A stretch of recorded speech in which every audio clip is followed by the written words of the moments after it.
Good, I think we'll get started. Good afternoon, everyone, and welcome for what is now our second quarterly advisor webinar on behalf of the Morningstar team. I'm really grateful and that you can be here. I know that time is one of your most precious commodities as an advisor, and we're really privileged that you've taken the time out of your busy schedule to be with us today. For those that I haven't met yet, my name is James Lowe, and I lead our business initiatives in the financial advisory sector, and in particular how we strategically partner with licensees and financial advisors.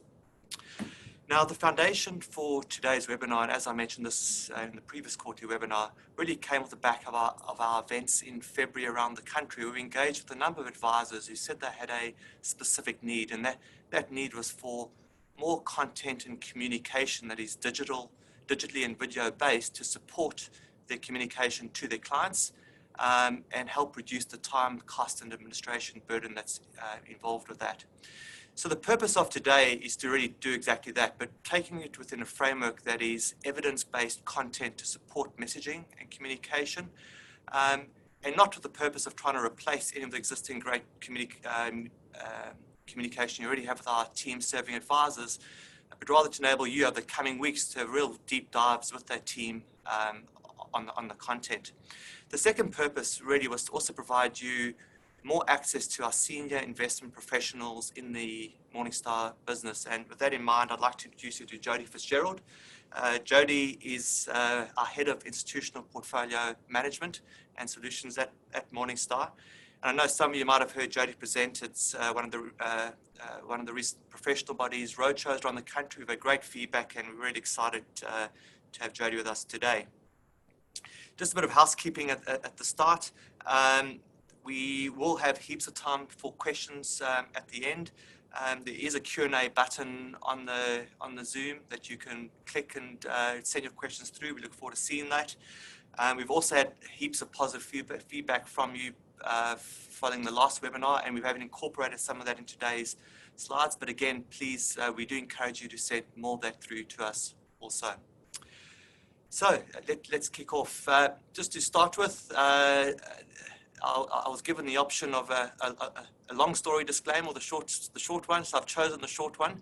The advice in this webinar is general in nature, which means we have not considered any person's individual financial objectives or needs. So, Jody, with that in mind, what is the hardest part of investing right now? Sure. Look, James, to be honest, the hardest part of investing right now is working out what not to own. Now, let me give you some context on that. What we have up here on the screen are two charts. So the top chart is, the green line in the top chart is the US equity market, and the bottom chart, the purple line, is the Australian equity market. What we're seeing at the moment is a lot of asset classes are hitting record highs. And as you can see by that top chart, the green line, the US S&P 500 is well and truly at an all-time high. It is significantly above where it was at the beginning of the GFC and even before the tech wreck. Within the Australian market, looking at the purple line, we're basically at or near all-time highs. At the same time though, what's really difficult to reconcile is how equities have been performing and other asset classes have been performing at the same time. So what we've seen is that bond yields are actually at all-time lows. So the top chart, the blue line, is the US 10-year bond yield, and in the bottom chart, the red line is the Australian 10-year bond yield. Now, James, I'm sure you remember that there's that inverse relationship between price and yield when it comes to bond. So low yields means that the prices of bonds have rallied. So effectively, we have most asset classes at record highs. Everything is looking quite expensive at this point in time. The one point I'll get you to sort of really focus on and take from these charts is that divergence that you're seeing between the pricing in the equity market and the bond yields. Now, bond yields typically fall when the market is assuming that you will have economic weakness and central banks will need to start cutting interest rates into the future. And in some instances, in some markets, yield curves have actually inverted, suggesting not just economic weakness, but the possibility of a recession. Despite that, equity markets have continued to march higher and higher. So there's this real inconsistent pricing in the markets at the moment. And one thing I know for certain is that they actually both can't be right. They both can't be right with regards to equity markets assumes everything's going to be fabulous, and the bond markets are telling us that an economic slowdown or at worst case, a recession is around the corner. But I guess what's really important about this is understanding that the reality is that these record prices can't continue into the future. They will ultimately mean revert, because the reality is the value of any asset is only ever equal to the cash flows it can generate and the growth of those cash flows going forward. So any overvaluation of those cash flows needs to mean revert. So when I talk about the thing that's most disturbing at the moment is trying to understand where not to invest, is we're trying to avoid the biggest asset class bubbles in the market. There's certainly pockets of opportunity, but there are a lot of risks. What's extraordinary is when you actually have a look at some of the gaps in performance that we're seeing in the markets at the moment. They're quite historically at extremes and very, very rare. So I've got 3 charts here on the screen. The first is showing you the performance of value style versus growth.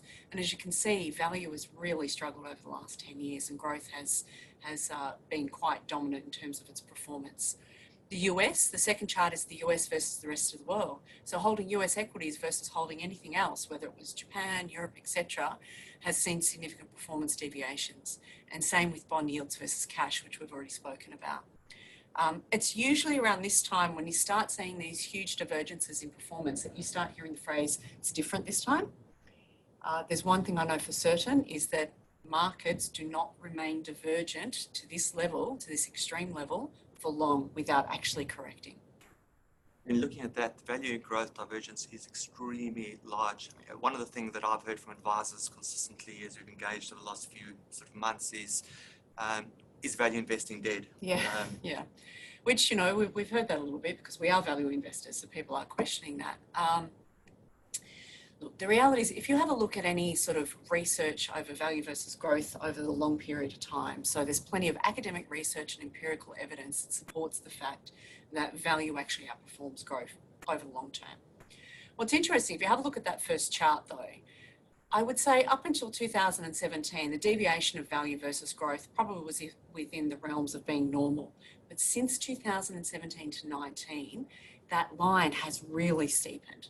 So you've basically got a bubble occurring in some of those growth assets at this point in time. So that deviation is huge. And in a lot of instances, it's a lot of tech stocks, and that's why you've seen such strong performance over the US as well. The one, as I said, the one thing that I know is that these divergences eventually self-correct. And if you think about what's been happening at the moment in the market is that the valuation over some of these growth stocks, it kind of feels like it did prior to the tech bubble. So for example, you've got companies like Uber with a $50 billion market cap that have IPO'd. For the 10-year history of that firm, it has never made a profit. But at IPOs, the stock gets away, people are willing to buy it, and off they go. That sort of behaviour doesn't make sense. There's no fundamental basis for the valuation of that business. That's the sort of stuff we're going to be avoiding in our portfolios.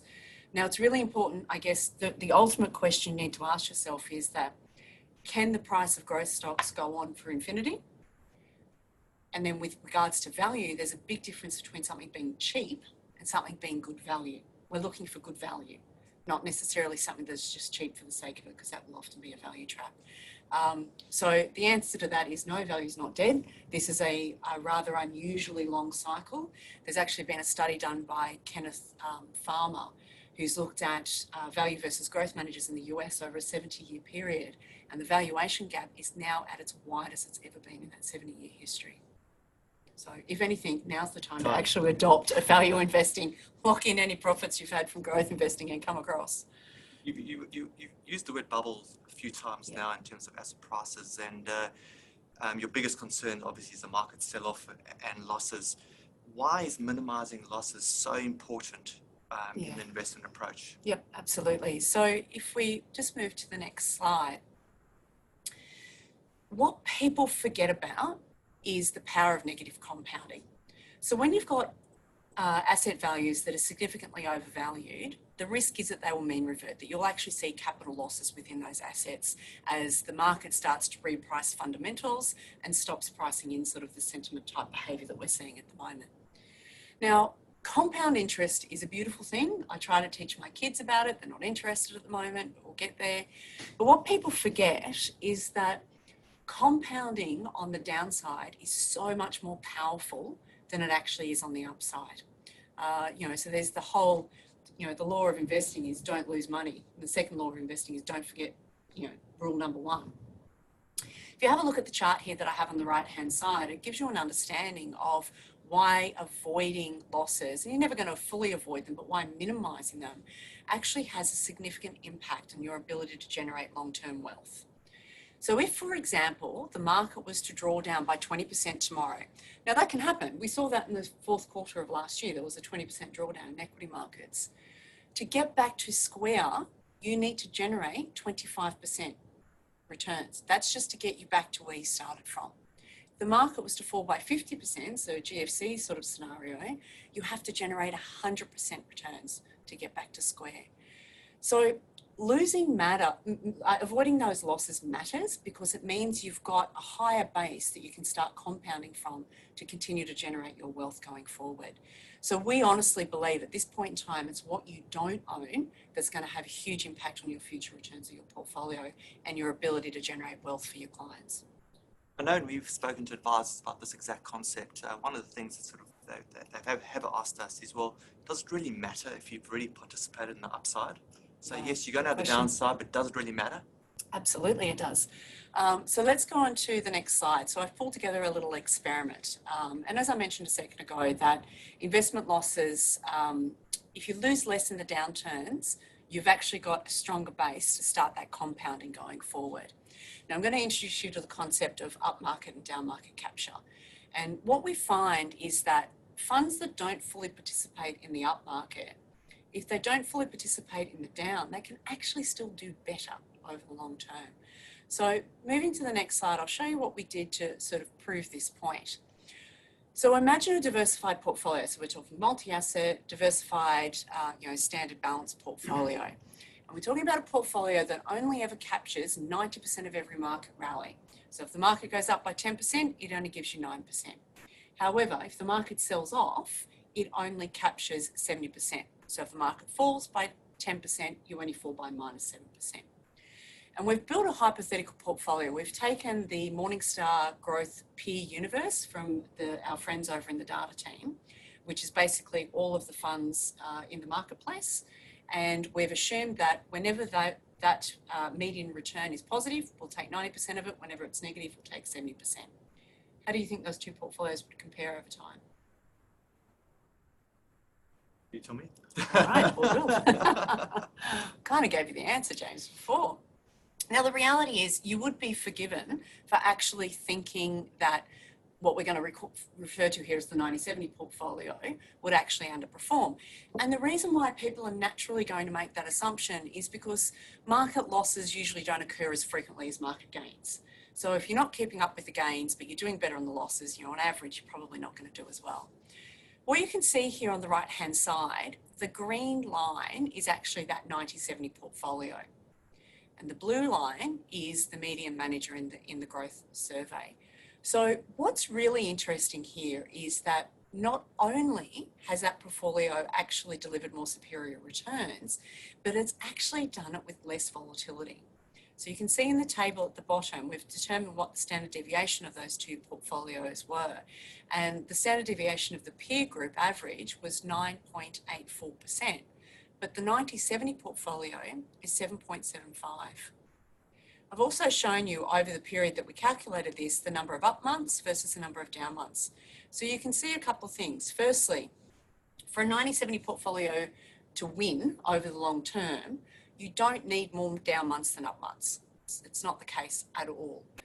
The other thing that it points out is that it actually delivers you a better risk-adjusted performance over time. Now that's really important, particularly if you've got clients that are in the pension phase, because this is where sequencing risk then starts to become really problematic. Sequencing risk is going to be greater if you are in a more volatile portfolio. The less volatility in that portfolio, the less exposed to sequencing risk you will actually be. And sequencing risk, you need to remember, is amplified because you've got cash outflows in the pension phase. So this negative compounding effect actually, leads to worse outcomes in an environment where you're managing cash outflows. So what would a typical Morningstar investment portfolio that we implement on behalf of advisors and the clients they serve, what does that look like from a sort of up market, down market capture? So we have looked at that, and it's on this slide here. You can see that our portfolios, we are, as you know, we're a valuation-driven investor. The way we think about money, when you sit into a portfolio management meeting, we're not talking tracking error, we're not talking benchmark, we're not talking peer universe. We're talking what's the probability of a drawdown? What's the probability of losing money in this investment? Which is the way our clients think about managing money. About what risk is, I guess, to their investments. So because of that focus on the downside, it's not surprising that our portfolios actually have a good upside downside capture ratio. So what you'll see there is our downside capture ratio. So this is of the Morningstar Real Return Growth Fund is 70%. And our upside capture ratio is actually 88%. Now this is over the long periods of time. So what you'll see is that whenever there is strongly momentum-driven markets, we will not capture all of that. And we're okay with that. We're still delivering positive returns. We're still generating wealth for clients and building on their long-term aspirations.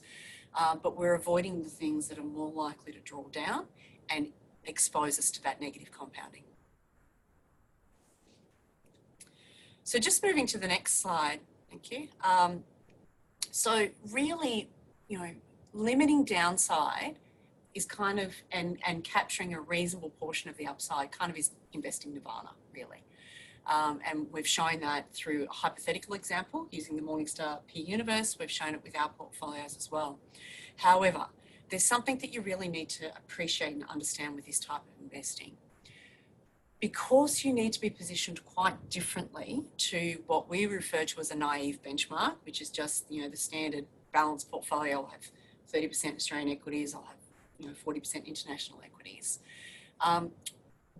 You will vary in performance from the market. By definition, you have to. You can't have a 90-70 capture ratio without varying significantly from the market.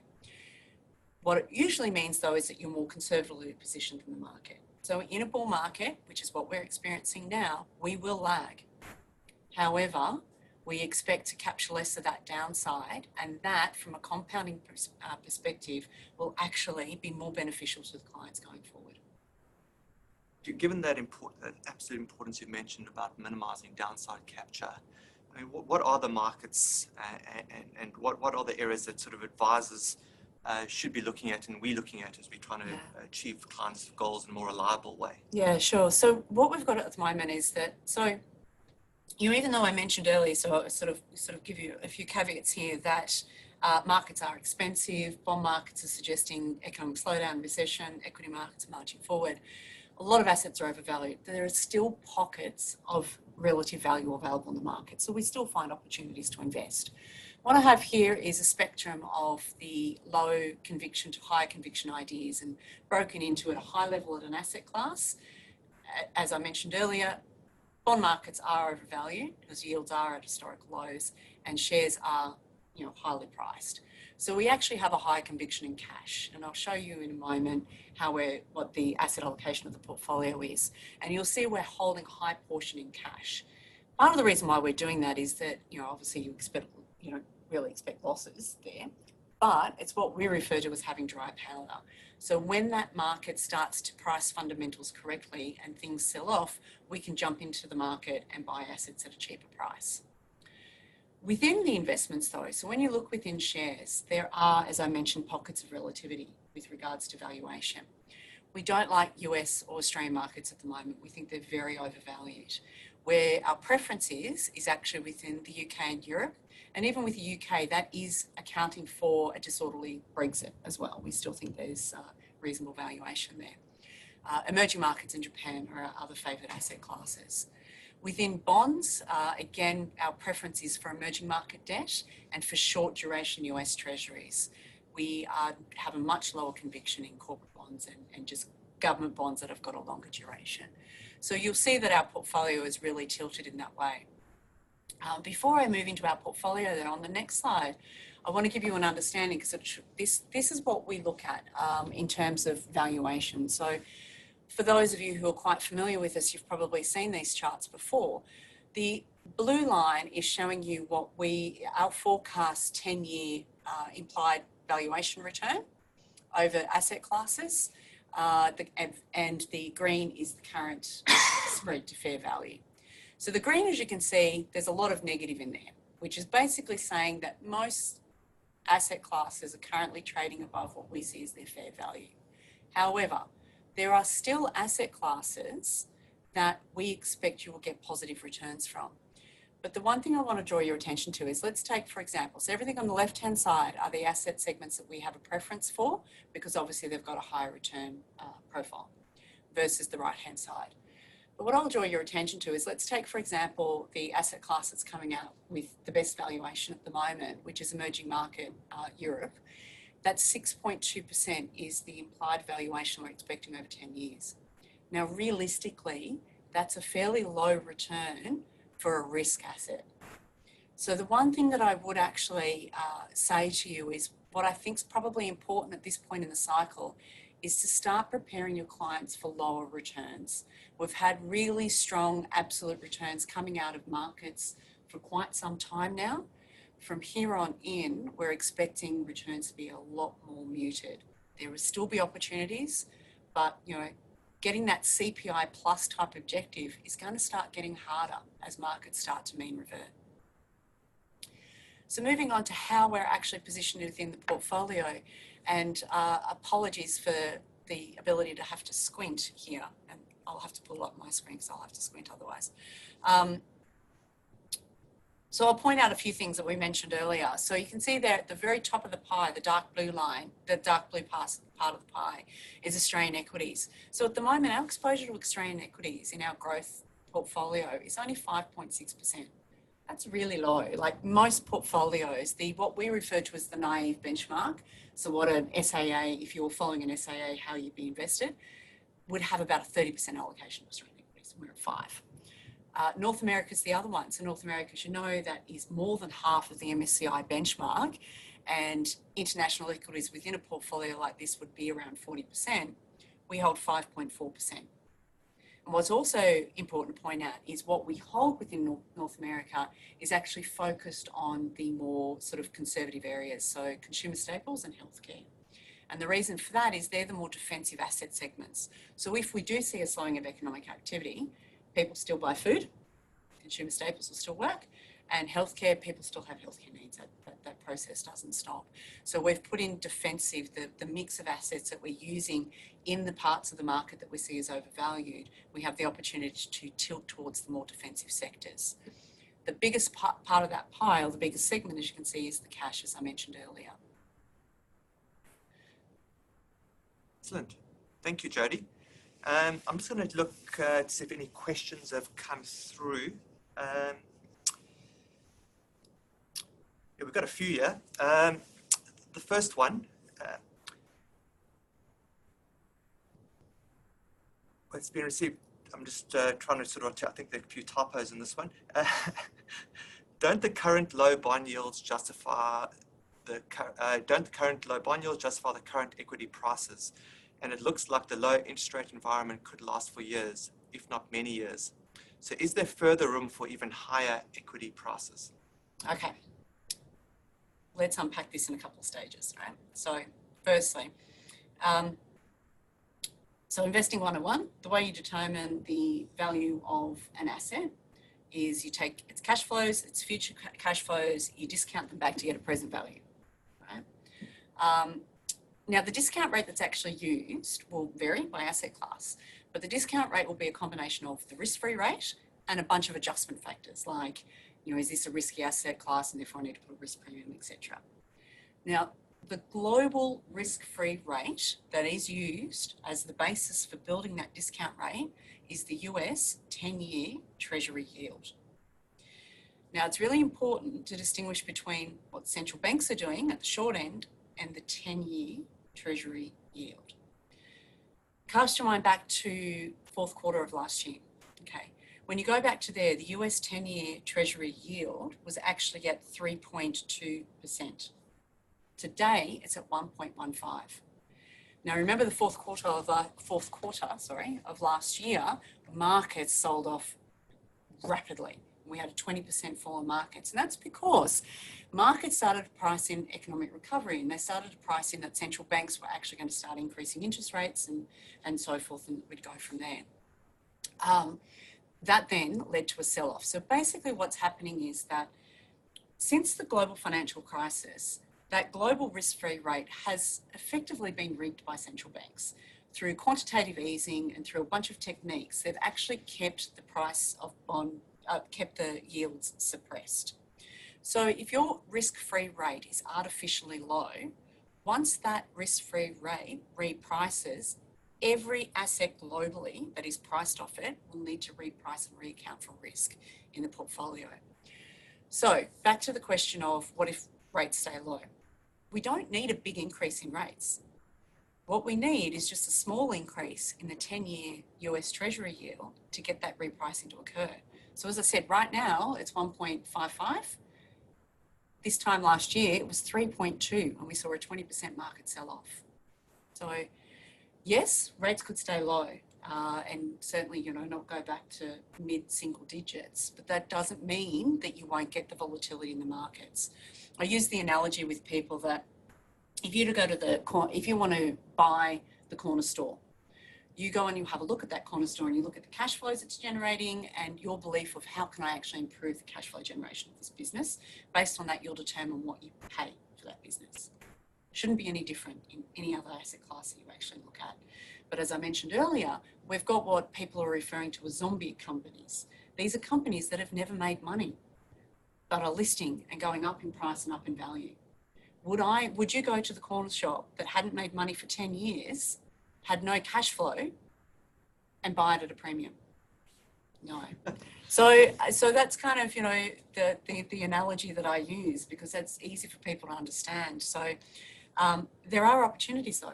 So, we do have assets deployed in risk assets, but you need to be very selective because the things that are frothy, that are overvalued, not based on fundamentals, they're basically priced for perfection.